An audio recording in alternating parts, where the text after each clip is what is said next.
Hər kəsin axşamı xeyir olsun. Bugünkü günü mən Rossiyska oblastdan Yusupova Səmirə xanım Yeni İctimai Nəzarət direktoru, kontrolni direktoru olaraq sizə öz minnətdarlığımı bildirirəm. İctimai Nəzarət və Nəzarət TV-nin Azərbaycan Respublika üzrə sədri Şəxvələt Əsgərov sizə öz minnətdarlığımı bildirirəm.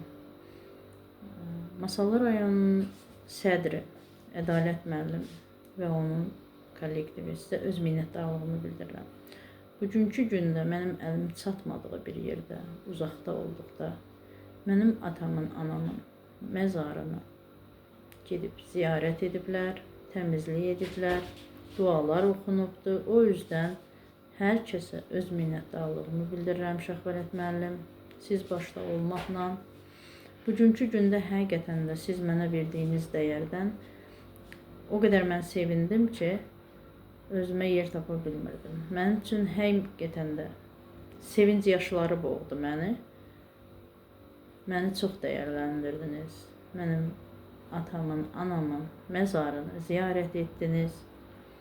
O yüzden mən sizə öz minnətdarlığımı bildirirəm və siz mənə bugünkü gündə daha da güc verdiniz. Mən sevindim ki, mənim Azərbaycanda arxam var. Biz birik. Biz həmişə də bir olacağıq. O yüzden mən də Azərbaycanlılarımızın yanındayım Rusiyada. Nə qədər çətinlikdə olan xanımlarımız var, körpələrimiz var, sənədsiz qalan millətlərimiz var.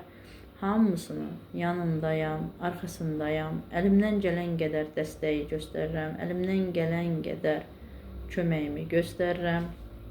O yüzden bütün bizim kollektivdə olan, bütün kollektiv üzvlərimi, bütün sədrləri, Şəxvələt müəllimin müavinlərinin hamısını bayramını təbrik edirəm və sevinirəm ki, biz varıq, birik, bir-birimizin yanındayıq.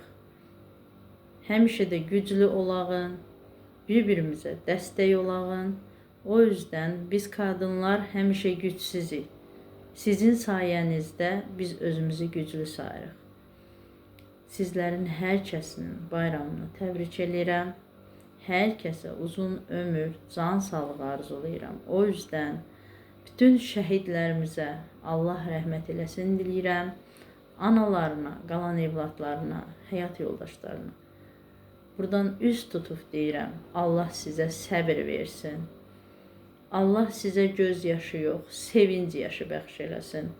Bugünkü gündə siz ki məni bu cür Şəxvələt müəllim dəyərləndirdiniz. Mənim rəhmətə gedənlərimin, mənim əlim çatmadıqda siz onları ziyarət etdiniz, duaları oxutdurdunuz. O mənim üçün o qədər göz yaşları, sevinc yaşları verdi ki, mən artıq özümə yer tapa bilmirdim. Uzaq ölkədə yaşamaq həqiqətən çətindir. Qərib eldə yaşamaq həqiqətən də çətindir.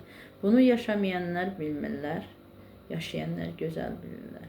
O yüzden mən artıq özümü qərib saymadım burada. O qədər özümü xoşbəxt saydım ki, mən inana bilməzdim ki, bugünkü gündə Masallı rayonunun sədri Şəxvələt müəllimin tapşırığı ilə ziyarət edərlər və o məzarları təmizləyərlər. Bizim öz doğma atamıza, anamızın məzarına edə bilmədiyimizi bizim rəhbərlərimiz, bizim gözəl insanlarımız, sədrlərimiz bunu yerinə yetirirlər. Sağ olun, çox minnətdaram sizə. Sağ olun ki, varsınız. Mən də əlimdən gələn qədər millətimizin arxasındayam, köməyimi göstərirəm. Hamınıza təşəkkürümü bildirirəm. Bütün sədrlərimizə, bütün müavinlərin hamısına öz minnətdarlığımı bildirirəm. Sevinç xanım, sağ ol ki, sən varsan. Sən də bir qadın olaraq güclüsən. Bütün şəhid analarımızın yanındasan, körpələrimizin yanındasan. Mən inanıram ki, mən bir daha da sizlə görüşəcəm və hamımız bir yerdə bir-birimizi daha da yaxından tanıyacağıq. Onu çox istəyirəm ki, mən bir daha Şəxvələt müəllimdən xahiş edirəm. Bir daha da mən gələndə bütün müavinlərlə məni yaxından tanış etsin və yaxından bir-birimizi tanıyayın. Siz Azərbaycanda hamınız bir yerdə güclüsüz. Mən Rusiyada tək olaraq çox mənə çətindir bu işlərin öhdəsindən gəlmək. Tək başına gücüm yoxdur. Amma sizlərə arxayınam. Şəxvələt müəllimə güvənirəm, inanıram. Azərbaycanda olmağına baxmayaraq mənə dəstəkdir, mənə köməkdir. Hər gündə biz kontroldayıq, hər gündə biz danışırıq, nə iş gördüyümü məlumat verirəm. O yüzden də mən inanıram ki, güclü olacağam. Sağ olun, hamınıza minnətdarlığımı bildirirəm. Gecəniz xeyrə qalsın.